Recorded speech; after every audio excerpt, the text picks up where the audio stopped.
उत्तर प्रदेश राशि टंडन मुक्त विश्वविद्यालय प्रायोजित उत्तर प्रदेश राशि टंडन ओपन यूनिवर्सिटी प्रयागराज जो पापामू में स्थित है, उसका असाइनमेंट है बैचलर ऑफ आर्ट्स प्रोग्राम, यानी जो फैशन डिज़ाइनिंग जो बच्चे पढ़ रहे हैं टंडन यूनिवर्सिटी के, जो फैशन डिज़ाइनिंग के बच्चे हैं उनके लिए 3rd ईयर वालों के लिए 5th सेमेस्टर का पेपर है। अगर उन्होंने इवोल्यूशन ऑफ फैशन सब्जेक्ट लिया है तो ये उनका असाइनमेंट है। सब्जेक्ट देख लीजिए फैशन डिज़ाइनिंग, कोर्स टाइटल देख लीजिए इवोल्यूशन ऑफ फैशन, आप साल भी ध्यान से देख लीजिए 2023-2024, ये जुलाई 2023 से एप्लीकेबल शुरू हुआ है। सब्जेक्ट कोड है UG/FD यानी अंडर ग्रेजुएट, UG का मतलब होता है अंडर ग्रेजुएट, FD मतलब फैशन डिज़ाइनिंग। कोर्स कोड है UG/FD 05। अब ये 05 बहुत पुराना पैटर्न था, उसके बाद एक और पैटर्न आया, उसमें लिखा जाने लगा UG/FD 105। उसके बाद नई एजुकेशन पॉलिसी में अभी देखना पड़ेगा, आजकल लिखा जाता है BA-NEP यानी न्यू एजुकेशन पॉलिसी। आप देख ही रहे हैं कि ये असाइनमेंट जो है टोटल 30 मार्क्स का होता है, लेकिन 30 मार्क्स 2 भागों में डिवाइडेड है। सेक्शन A 18 मार्क्स का होता है, इसमें हर क्वेश्चन जो होते हैं 6 मार्क्स के होते हैं। आप ध्यान से देख लीजिए, मैं बता रहा हूँ धीरे धीरे इसको समझाने क्वेश्चन पेपर को समझाने की कोशिश भी करूँगा। खंड अ जो है, नोट ध्यान से देखिए, दीर्घ उत्तरीय प्रश्न, इसको आपको बहुत ही विस्तार से आंसर लिखना है, कम से कम 4 पेज में इसका आंसर जाना चाहिए, ठीक है। दीर्घ उत्तरीय प्रश्न है, प्रश्नों के अपने उत्तर 800 से 1000 शब्दों में लिखिए और सभी के सभी प्रश्न अनिवार्य। आपको इन खंड अ में से तीनों के तीनों प्रश्न करने हैं। पहला प्रश्न देखिए, फैशन क्या है? फैशन क्या है?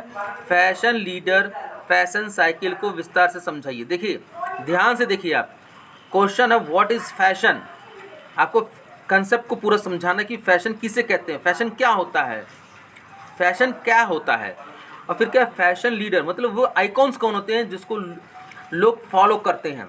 फैशन लीडर मतलब होता है जैसे समाज में कुछ प्रतिष्ठित होते हैं, जैसे बॉलीवुड कलाकार हो गए, जैसे वर्तमान समय में देखिए, वर्तमान समय में हमारे देश के प्रधानमंत्री श्री नरेंद्र मोदी जी ने जो कुर्ता पहना वो एकदम प्रचलन में आ गया, वो एकदम फैशन में आ गया, तो ये फैशन लीडर हो गए। इसी तरह कई बार ऐसे होते हैं बॉलीवुड के एक्ट्रेस या एक्टर कोई विशेष प्रकार का कपड़ा पहनते हैं या विशेष डिज़ाइन का कपड़ा पहनते हैं, वो तुरंत मार्केट में होता है और सब लोग उसको फॉलो करने कर लगते हैं, तो ऐसे लोगों को हम लोग फैशन लीडर बोलते हैं।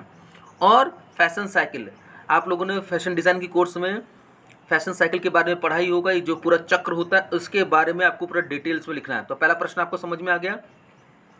दूसरा प्रश्न देखिए, फैशन का इतिहास एवं प्राचीन सभ्यता के बारे में विस्तार से लिखिए।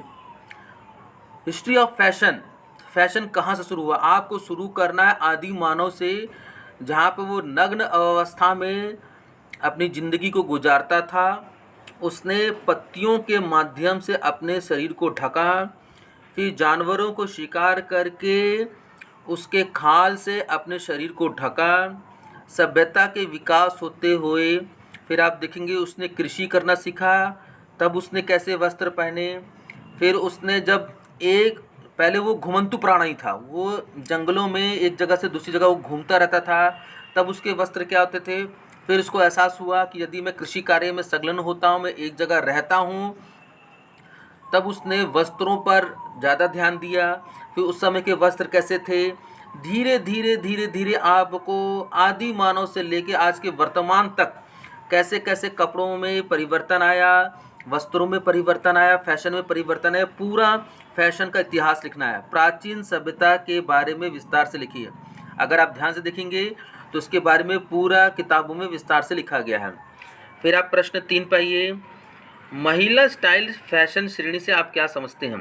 What do you mean by fashion categories where about women style, जो महिलाओं का फैशन होता है, जो महिलाओं का स्टाइल होता है, उसके बारे में आपको विस्तार से लिखना है। ये आप मुझसे ज़्यादा बेहतर समझते हैं। उसके बाद खंड ब पर आइए। खंड ब में देखिए, खंड ब जो होता है वो 12 अंकों का होता है। इसके अंदर आप देखेंगे कि कुल मिलाकर 6 प्रश्न होते हैं, प्रश्न 4, प्रश्न 5, प्रश्न 6, प्रश्न 7, प्रश्न 8। ये लघु उत्तरीय प्रश्न होता है। प्रत्येक प्रश्न का उत्तर आपको 200 से 300 शब्दों में देना है, यानी आपको 2 पेज तो कम से कम लिखने पड़ते हैं। प्रश्न 4 को आप देखिए, फैशन एवं फैशन साइकिल के बारे में लिखिए। ये आप प्रश्न देखिए, आप जो प्रश्न 4 है यही प्रश्न लगभग एक है, लेकिन प्रश्न 4 आपको संक्षिप्त में लिखना है, ठीक है ना। अब आप प्रश्न 5 देखिए। प्रश्न 5 है नवाचार एवं अभिप्रेरणा प्रदानकर्ता के मध्य अंतर बताइए। इसको समझिए। नवाचार क्या होता है? जो एक नए प्रकार की नई चीज़ों को जो खोज करता है, अपने मस्तिष्क से नई चीज़ों को खोजता है, उसको हम लोग नवाचार या इनोवेटर्स कहते हैं। समझ में आ गया? यानी ऐसा कोई व्यक्ति है जो फैशन इंडस्ट्री में या वस्त्र उद्योग में कोई नए प्रकार के वस्त्र का निर्माण करता है, कोई नए प्रकार के फैशन का निर्माण करता है या नए प्रचलन में लाता है किसी फैशन को, उसको हम नवाचार या इनोवेटर्स कह सकते हैं।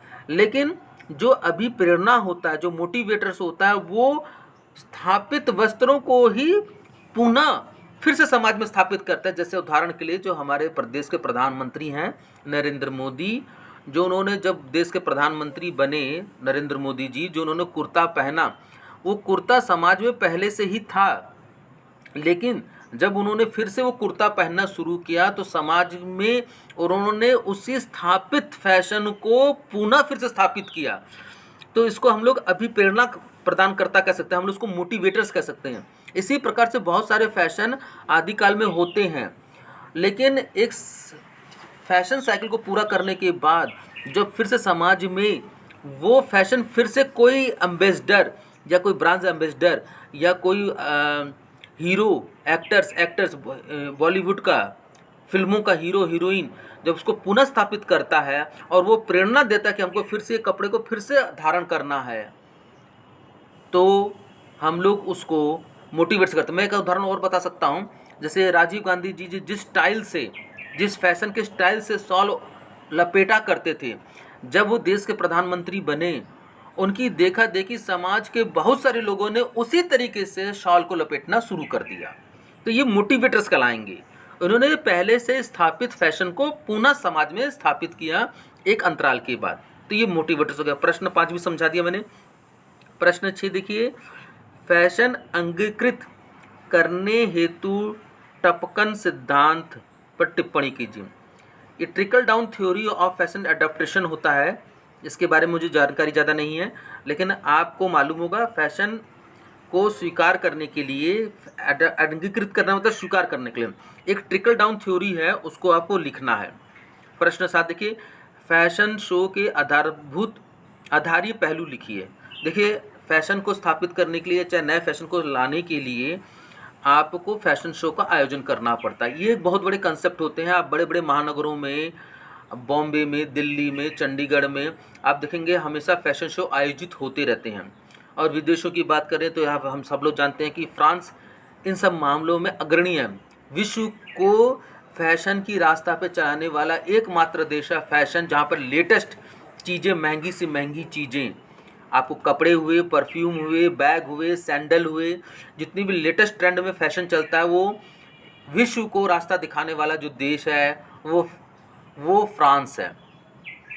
फ्रांस को ही फैशन की जननी कहा जाता है, ठीक है ना। तो ये कहने का मतलब है कि अब स्थापित कैसे हो, उसके लिए शो आयोजित करना पड़ता है।